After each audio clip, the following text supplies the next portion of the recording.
वो सब फाटक सब सिग्नल मैं तोड़ आया। तपती गर्मी का दिन था उस मई 2023 का, जब खुशी में डूबा लौंडा सचिन मीना अपनी नई नवेली दुल्हन सीमा को लाया अपने छोटे से घर में उनके माता पिता से मिलाने, यूपी के ग्रेटर नोएडा के रबुपुरा गांव में। माँ आ देख, तेरा बेटा पाकिस्तान से बहू लाया।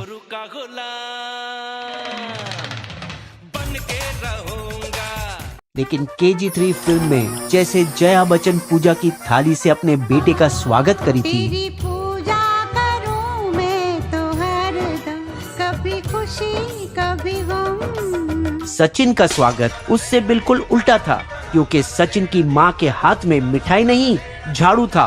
पाकिस्तान? क्या पाकिस्तान? हे माँ माता जी। उनके पिता भी इतना गुस्सा हुए कि दाढ़ी बनाते बनाते अपने गाल गलती से काट बैठे। तुझे मना किया था ना, बर्बाद कर ली तूने जिंदगी। इस शोर से उसके बूढ़े दादा भी नींद से जाग गए। पाकिस्तानी बहू, क्या सही सुना मैंने? नाक कट जाएगी हमारे तो। जबकि उसके गुस्सेल चाचा सीमा पर लांछन लगाए, दुश्मन देश की बहू, पक्का जासूस होगी। नापसंद किए जाने के बावजूद सीमा बड़ों के आदर में उनके पैर छूने के लिए झुकी। सासू माँ, प्लीज हमें अपना लीजिए और आशीर्वाद दीजिए। पर सचिन का खफा परिवार उनसे मुंह मोड़कर अंदर चला गया और जोड़े को अकेला छोड़ दिया। उनके इस बर्ताव से सचिन को बड़ा धक्का लगा। उसके परिवार को कम से कम उसकी पसंद को अपना लेना चाहिए था। छन से जो टूटे कोई सपना, जग सुना सुना लागे, जग सुना सुना लागे, कोई रहे ना जब अपना। तो गुस्से में प्यार में लट्टू सचिन अपना घर छोड़ा और सीमा को उसी पड़ोस में एक किराए के कमरे में ले चला। प्यारे बच्चों, अप्पू आ रहे हैं। जहाँ आप क्या देखते हो, 4 बच्चे जो सीमा की पिछली शादी से थे वहाँ पहले से रखे गए, जो अब सचिन को नए पिता के रूप में अपनाने लगे थे। दुल्हा के घर आने की पहली रात के अवसर पर सिर्फ सचिन का चचेरा भाई उसके साथ जश्न मनाने आया। कितनी सुंदर भाभी लाए भैया, कोई भी पगला जाए। पर ऐसी छोरी को पटाया कैसे? बताओ। तुझे बड़ी चुल मच रही तो सुन शुरुआत से। ये चांद सा रोशन चेहरा, जुल्फों का रंग सुना। तेरी सीमा भाभी की शादी 2014 में 18 साल की बालिग उम्र में हुई गुलाम हैदर नाम एक बंदे से। कबूल है। पाकिस्तान के सिंध प्रांत के खैरपुर जिले में। शादी के बाद वे कराची शिफ्ट हुए और एक तंग गली में पुरानी बिल्डिंग के एक छोटे से फ्लैट में रहने लगे, जिसके आसपास सिर्फ गंदगी भरी थी। गुलाम रिक्शा चलाता था, जिसमें बहुत कम कमाई होती थी। आने वाले सालों में उनका गुजारा बहुत तंगी से हुआ और वो अपने 3 छोटे बच्चे को बड़ी मुश्किल से पाले। आमदनी अठन, खर्चा रुपया। एक तुम्हारे लिए, एक तुम्हारे लिए और ये दूध चुटकी के लिए। और अम्मी तुम्हारे लिए? बेटा, मेरा पेट तो तुम्हारे अब्बू के तानों से ही भर जाता है। मियाँ बीवी में खूब झगड़े होते थे। नौकरानी बनाने के लिए शादी की है क्या? दिन भर खाना बनाती हूँ, सफाई करती हूँ, कपड़े धोती हूँ। सोने का हार कब ला कर दोगे मुझे? और गुलाम भी अक्सर अपने आप को खो देता था। दिन भर लोगों को यहाँ वहाँ चलाता थक जाऊं, उसके बाद तुम्हारी मांगे ना खत्म होती, जहन्नम हो गई मेरी जिंदगी। इस रोजमर्रा की खिटपिट से छुटकारा पाने के लिए और अपने बढ़ते परिवार का पालन के लिए भी वो 2019 के अंत में एक ज्यादा पैसे देने वाली नौकरी के लिए गल्फ गया, जहां से अपने परिवार को पैसे भेजे, जिससे उनकी आर्थिक स्थिति में काफी सुधार हुई। लेकिन सीमा अब अकेलापन महसूस करने लगी और हमेशा उदास सी रही, क्योंकि भले ही वो उसके साथ बदतमीजी करता था, आखिर था तो वो उसका पति, और उसकी अब बहुत याद आने लगी।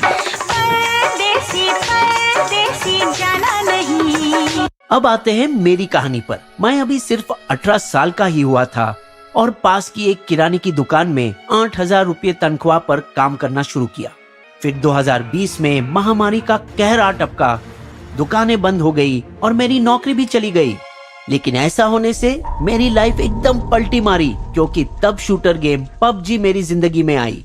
एक दिन जब गेम के बीच दुश्मन शूटर्स मुझे घेर कर मारने ही वाले थे, तब तेरी भाभी कटरीना कैफ जैसे धमाकेदार एंट्री मारी और मेरे सभी दुश्मनों को मारकर मुझे बचा लिया। एक्शन में रोमांस जैसा था, पबजी फिल्म के सेट पर।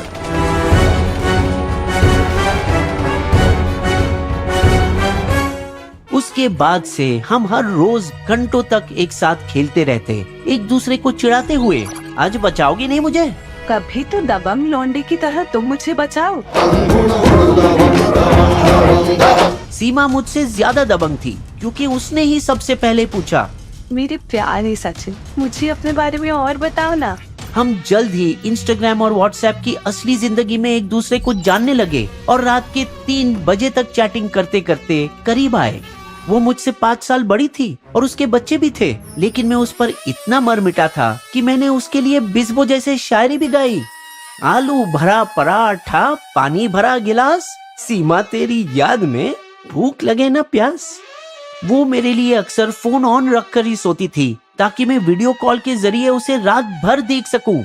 इतना पॉजेसिव हो गया था उसके लिए कि एक बार जब उसने मेरा कॉल का जवाब नहीं दिया, मैंने गुस्से से उसे अपने सभी अकाउंट से ब्लॉक कर दिया।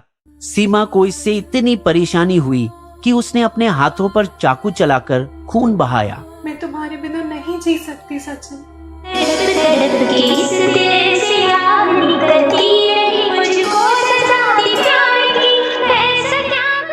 जब मेरे भाई ने मुझे उन जख्मों की तस्वीरें दिखाई जो सीमा ने उसे भेजी थी, मुझे बहुत बुरा लगा और उसके बाद मैंने वादा किया कि हम हमेशा साथ रहेंगे।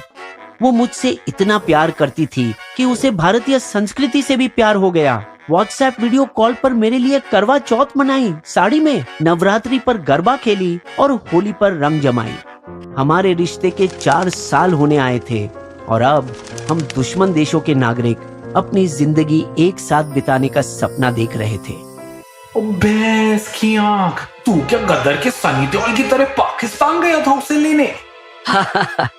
तूने सीमा को फ्लावर समझा क्या? फायर है वो। ऐसा हुआ कि लेकिन तभी अचानक सचिन के चाचा छत पर धमाके से अंदर आए। अपने बेटे सचिन के चचेरे भाई को कान से पकड़ा और वहां से उसे घसीट कर ले जाते समय सचिन को फटकार लगाई। तूने प्यार के लिए परिवार को पराया कर दिया, लानत हो तुझ पे। लेकिन सचिन ने ठान रखी कि वो सब ठीक कर लेगा, पर उससे पहले एक नौकरी की जरूरत थी जो उसे एक पास के दुकान में मिली। अगले कुछ हफ्तों तक हर रात वो अपने किराए के फ्लैट में लौटता और अपने नए परिवार सीमा और उसके बच्चे के साथ खुशी खुशी रात का खाना खाता। बीच में अपने माता पिता के साथ समय बिताने के लिए घर भी जाता, हालांकि वहाँ का माहौल थोड़ा गर्म ही रहता था। बेटा घर आया है, उसके साथ एक चाय तो पी लो। तनाव को उसने हंसी मजाक से दूर करने की कोशिश की। चाय से क्या दुश्मनी पापा, वो तो इंडियन है ना। पर क्योंकि सचिन अपनी माँ का लाडला था तो उसने उन्हें पहले पटाने की कोशिश की। वो बहुत अच्छी है माँ, इतनी सुंदर बंदी मुझे नहीं मिलेगी इंडिया में। फिर अपने चचा को मनाया। कैसे भरोसा दिलाऊं आपको कि स्पाई नहीं है वो? भैया जानते हैं सालों से उससे।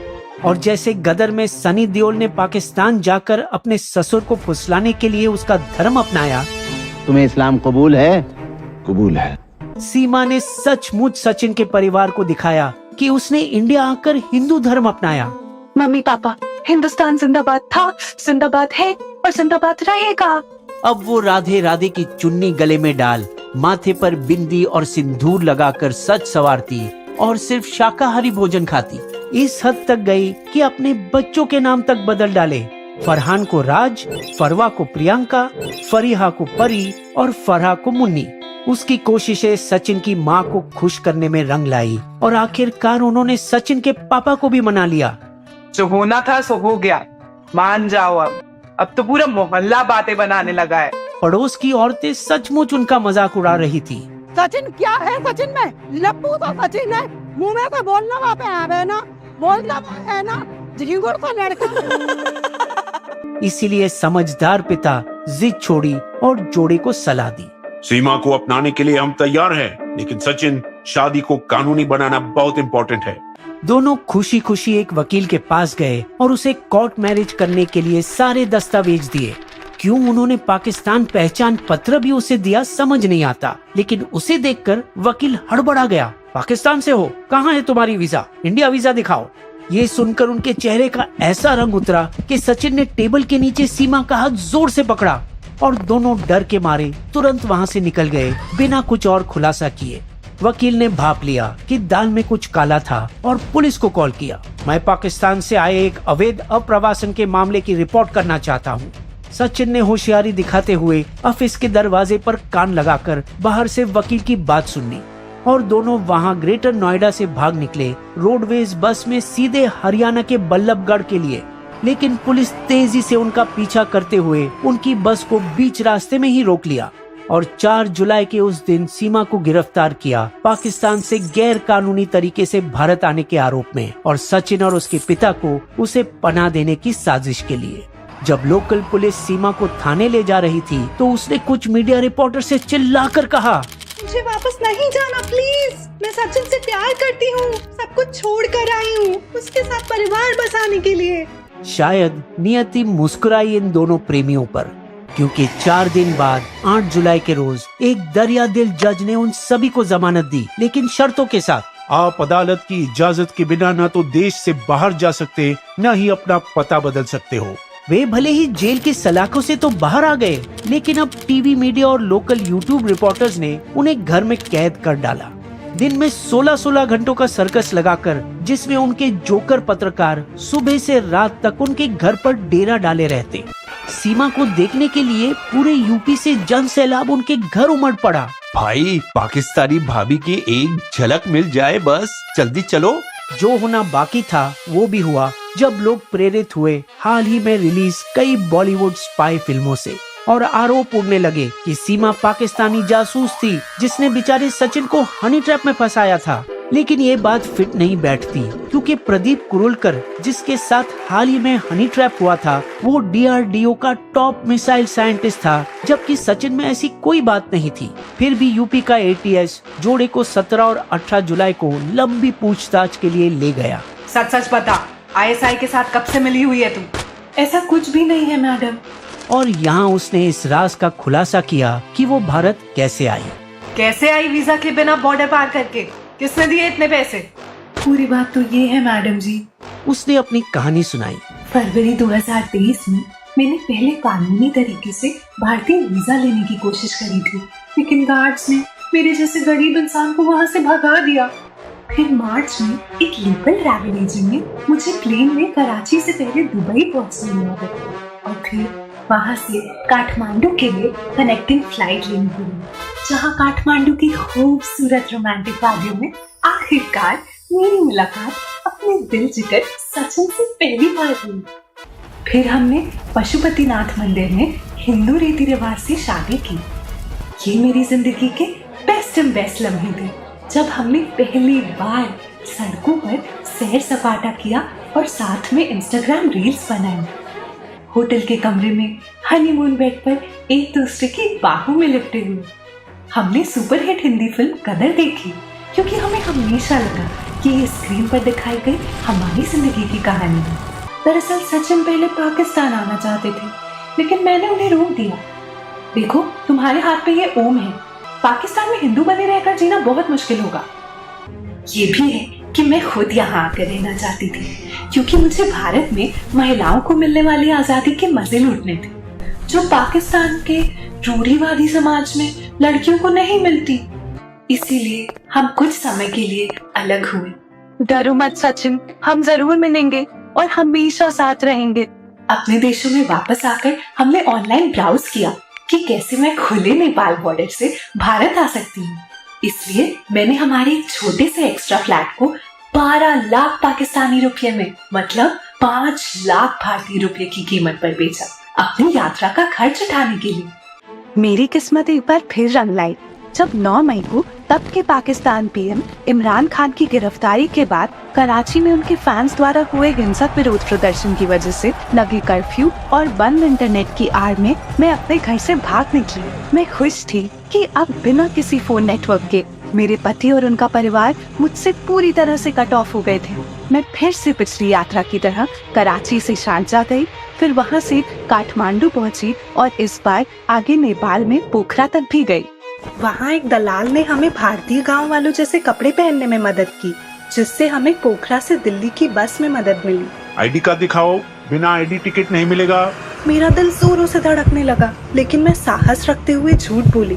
तो जानता नहीं, मेरे पति सचिन यूपी के बड़े ठाकुर हैं और मैं उनकी ठाकुराइन। जो टुट का काम कर गया और उन्होंने मुझे और मेरे बच्चों को टिकट दे दिए। दिल्ली के कश्मीरी गेट ISBT पहुंचने के बाद मैंने वहां से एक और बस करी सचिन के गांव के पास एक छोटे शहर जेवर के लिए। जब मैं रबुपुरा की फलीदा रोड क्रॉसिंग पर उतरी तो सड़क की दूसरी ओर सचिन मेरा इंतजार कर रहा था। वाह, 5वीं कक्षा फेल लड़की ये सब अकेली की। समझ रखा है क्या हमें? हिंदी और इंग्लिश दोनों कैसे पता है तुम्हें? सच सच बताओ, किसने दी ट्रेनिंग? नहीं मैम, मैं जब जवान थी तब मैंने इंग्लिश डिक्शनरी पढ़ के कुछ सीखा, मेरे चचेरे भाई के साथ। मैं स्कूल नहीं गई, पर इतनी समझ है कि दुनिया कैसे चलती है। जल्द ही मीडिया में ऐसी खबरें फैलने लगी कि सीमा के चचा और भाई पाकिस्तानी फौज में थे और उनके भड़कावे में कथित तौर पर उसने फेसबुक पे भारतीय सेना के जवानों को फ्रेंड रिक्वेस्ट भी भेजी थी। फिर भी ये अभी तक साबित नहीं हो सका कि वो पाकिस्तानी जासूस है या नहीं। जब तक हमारे पास पुख्ता सबूत नहीं आता तब तक इस पर कुछ भी कहना सही नहीं होगा। ATS ने उनके घर से 5 सिम कार्ड, 4 फोन, सीमा का पाकिस्तानी पहचान पत्र, उसका पासपोर्ट और बच्चों के पासपोर्ट भी जब्त किए, जिसे दिल्ली में पाकिस्तानी दूतावास भेजा गया ताकि इसकी पुष्टि की जा सके कि वो असल में पाकिस्तानी नागरिक है भी या नहीं। सशस्त्र सीमा बल जो यूपी और बिहार में भारत नेपाल सीमा पर तैनात है, वो भी सीमा को इतनी आसानी से बॉर्डर पार कर देने के लिए सुर्खियों में है। अपनी पहली कार्रवाई में सरकार 2 गार्ड्स को निलंबित करके उनके खिलाफ जांच शुरू की जो उस बस की निगरानी के लिए ड्यूटी पर तैनात थे जिससे सीमा हैदर सफर करी। सीमा का एकमात्र जुर्म जो है वो है अवैध रूप से भारत में प्रवेश करना, जिसके लिए उन्हें 5 साल की जेल हो सकती है या फिर केंद्र सरकार उन्हें वापस पाकिस्तान भी भेज सकती है। सीमा के पति गुलाम हैदर भी एक वीडियो के जरिए भारतीय सरकार से अपील की, मोदी जी, योगी जी, मेरी बीवी मेरे पास वापस भेज दो प्लीज। लेकिन अगर ऐसा हुआ तो सीमा को मियां मिट्ठू से खतरा है, जो हिंदू लड़कियों को जबरन इस्लाम में परिवर्तन करने के लिए मशहूर है। आने दो उसे, हालत खराब कर देंगे उसकी। हालांकि एक और पाकिस्तानी लड़की इकरा, जो बेंगलुरु में अपने भारतीय पति मुलायम सिंह यादव के साथ कई महीनों के लिए गैरकानूनी रूप से रह रही थी, उसे इस साल फरवरी में भारत सरकार ने पाकिस्तान वापस भेज दिया। उनकी भी मुलाकात और love story online ludo game से शुरू हुई थी। भारत की 35 साल की अंजू भी अपने पति और 15 साल की लड़की और 6 साल के बेटे को दुख में अकेला छोड़ पाकिस्तान के खैबर पख्तूनख्वा में अपने 29 साल के प्रेमी नसरुल्लाह के साथ रोमांस करने निकली इसी साल जुलाई में। हालांकि वो सीमा जैसे बिना वीजा गई नहीं। अंजू ने पाकिस्तान जाने के लिए कानूनी वीजा निकाला, जो इतनी आसानी से भी नहीं मिलता। सीमा की तरह अंजू ने भी कथित तौर पर धर्म बदला और इस्लाम अपनाया, अपना नया नाम फातिमा रखा और स्थानीय जिला अदालत में अपने प्रेमी से शादी कर ली। बताया गया कि पाकिस्तानियों ने उनका स्वागत किया और बिजनेसमैन ने उन्हें जमीन और 50,000 पाकिस्तानी रुपए दिए, भारतीय 20,000। लेकिन भारत के हमीद अंसारी इतने नसीबदार नहीं निकले जब वो फेसबुक द्वारा एक पाकिस्तानी लड़की से प्यार करते हुए वहां 2022 में उनके साथ शादी करने गए थे। उसे भारतीय जासूस समझकर 6 साल जेल में बहुत ज्यादा 3rd डिग्री टॉर्चर किया गया। अंत में उसे रिहाई मिली और वो भारत वापस भी आए खाली हाथ, जिस स्टोरी में हमने विस्तार में वीडियो बनाया है। सचिन और सीमा की आगे की राह काफी मुश्किल है क्योंकि यूपी पुलिस के अधिकारी लगातार रबुपुरा में उनके घर के बाहर तैनात है। उन्होंने सनसनी फैलाने वाले मीडिया से भी दूरी बनाई, घर के बाहर एक नोट लगाकर, मीडिया प्लीज हमारी निजी जिंदगी का सम्मान करे। अपने घर में फंसे सीमा और सचिन फिर से आर्थिक तंगी से जूझ रहे हैं। फिर भी वो भारत का हिस्सा बनने की पुरजोर कोशिश कर रही और स्वतंत्रता दिवस पर राष्ट्रीय झंडा भी लहराया। हिंदुस्तान जिंदाबाद, जय भारत माता। लेकिन जाहिर है कि सब कुछ इस बात पर निर्भर करेगा कि ATS उसे क्लीन चिट देती है या नहीं और राजनीतिक दबाव क्या रंग लेगा। क्या सचिन सीमा भारत में शांति से रह पाएंगे या क्या उनके नसीब में अब भी खोट बाकी है। बेसबो की शायरी। एक थी लड़की पाकिस्तानी जिसने बचाई एक भारतीय की जवानी। PUBG में हुआ जो प्यार, तोड़ा दोनों का दीवार, अब बनी इस देश की भाभी मेहमानी।